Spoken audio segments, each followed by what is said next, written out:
TNPSC group 4 examination கடந்த ஜூலை 12, 2025 அன்னைக்கு நடந்தது. இந்த தேர்வுக்கு வந்து பார்த்தீங்கன்னா கேட்கப்பட்டிருந்த கேள்விகள் தமிழ் பாடப்பிரிவில் மிகவும் கடினமாக இருந்ததா தேர்வர்கள் வந்து ஃபீல் பண்ணியிருந்தாங்க. அங்கங்கே வந்து போராட்டங்களும் வந்து நடத்திட்டு வராங்க. நம்ம இந்த வீடியோவில் டிஎன்பிஎஸ்சி குரூப் 4 எக்ஸாமினேஷனுக்கு மறுதேர்வு வந்து நடத்துவாங்களா இல்லை மாட்டாங்களான்னு சொல்லிட்டு டீட்டெயில்டாக வந்து நம்ம பார்க்கலாம். நம்மளுடைய யூடியூப் சேனலில் டிஎன்பிஎஸ்சி, டிஆர்பி மற்றும் அரசு வேலைவாய்ப்புக்கான தகவல்களை ரெகுலராக அப்டேட் பண்ணிட்டு வரும். மறக்காமல் நம்மளுடைய யூடியூப் சேனலை சப்ஸ்கிரைப் பண்ணுங்கள். டிஸ்கிரிப்ஷனில் கொடுத்துருக்க வாட்ஸ்அப் குரூப் லிங்க், அதுக்கப்புறம் டெலகிராம் லிங்கையும் கிளிக் பண்ணி நமது அரசு வேலைவாய்ப்புக்குள்ள மறக்காமல் வந்து நீங்கள் டிஎன்பிஎஸ்சி குரூப் 4 எக்ஸாமினேஷன் கடந்த ஜூலை 12, 2025 அன்னைக்கு நடந்தது.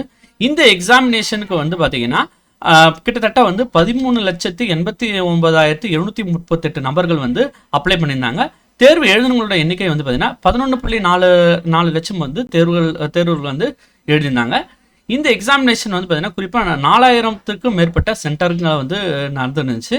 இந்த எக்ஸாமினேஷனுக்கு வந்து பார்த்தீங்கன்னா ஒரு சென்டருக்கு 340 நபர்கள் வந்து எழுதியிருந்தாங்கன்னா ஒரு சென்டருடைய அந்த எக்ஸ்பென்சஸ் எவ்வளோ ஆகுதுன்னு பார்த்தீங்கன்னா 17,430 அளவுக்கு வந்து செலவினங்கள் வந்து ஒரு சென்டருக்கு வந்து ஆகுது.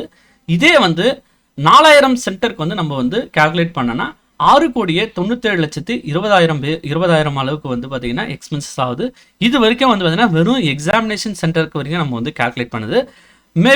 இன்னும் வந்து பார்த்தீங்கன்னா இதிலே எக்ஸாமினேஷன் சென்டர்லேயே அங்கே அரேஞ்ச் பண்ணுற அந்த வீடியோகிராஃபி ஃபுட்டேஜ், அதுக்கப்புறம் வந்து பார்த்தீங்கன்னா சிசிடிவி கேமரா ஃபிக்ஸிங் சார்ஜஸ்லாம் வந்து இதில் வந்து சேர்க்கப்படலை.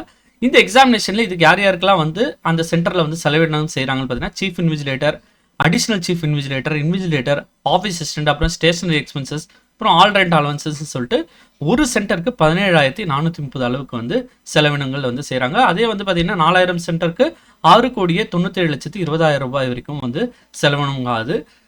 இது போன்று வந்து பார்த்தீங்கன்னா ஆன்சர் ஷீட்ஸ் எடுத்துகிட்டு போகிறதுக்கும் கொஷின் பேப்பர் எடுத்துகிட்டு வரதுக்கும் வந்து பார்த்தீங்கன்னா அதோட எக்ஸ்பென்சஸும் வந்து இருக்குது. ஆன்சர் கரெக்ஷன் பண்ணுறதுக்கான எக்ஸ்பென்சஸும் இருக்குது.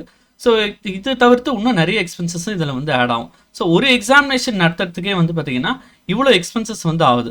ஸோ அதன் அடிப்படையில் நம்ம வந்து பார்த்தீங்கன்னா இந்த தேர்வுக்கு மறுதேர்வு நடத்துறதுக்கான பாசிபிலிட்டி வந்து ரொம்ப ரொம்ப ரொம்ப குறைவாக இருக்குது. மேலும் வந்து பார்த்தீங்கன்னா கடந்த 15 வருடங்களில் 2 தேர்வுகளுக்கு வரைக்கும் தான் வந்து பார்த்தீங்கன்னா மறுதேர்வு வந்து நடத்தியிருக்காங்க.